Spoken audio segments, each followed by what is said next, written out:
Figures ng mga paborito mong 90s anime. February this year lumabas to.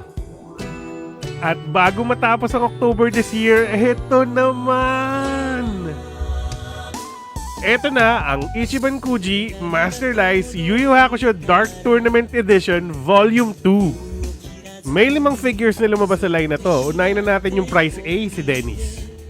Kung ikukumpara mo to dun sa Volume 1, parang restructured lang siya. Pero dahil dito sa Rose Whip, mas pipiliin ko to. Ingat lang dito kasi pag nilabas mo yung Rose Whip sa plastic, buo siya. Pero habang kinakabit mo, natatanggal-tanggal. Pwede mo namang ikabit ulit. Price B, Karazu. Ang tangkad nito, hindi ko siya akalaing ganito katangkad. Pero chinek ko naman dun sa anime, legit naman pala.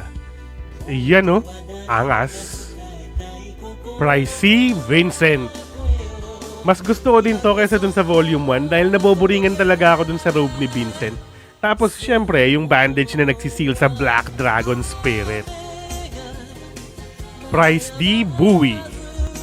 Personally, kung ako tatanungin, mas gugustuhin ko sana kung inilabas nila yung naka-armor na version niya tas may malaking palakol. Kahit yun na yung last one eh. Hindi na rin ako magre-reklamo kasi minsan lang naman mabuo ang Taguro team tsaka parang ito pinakamahal sa kanilang lahat. At syempre ang last one, Taguro Brothers. Di ako kumuha nito kasi tinan mo naman ang pangit ng mukha, mukhang may sipon. Tsaka talagang walang tatalo dito sa Volume 1 ng Taguro. Kasing laki ng sanggol, napakaangas. At ayan na nga, ang Ichiban Kuji Master Lies Yu Yu Hakusho Dark Tournament Edition Volume 2.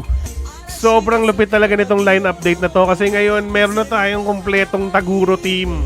At kailangan din mag-ipon dahil next year sa March may lalabas na naman bagong budol. Alfred, Jericho, Jeremiah, Taong Lobo, kumpleto na. Kaya kung gusto mo nito, ngayon pa lang kompletuhin mo na dahil alam mo na kapag mas magtatagal, mas nagmamahal hanggang sa susunod nating video. Ito nga pala si The Figure Collector.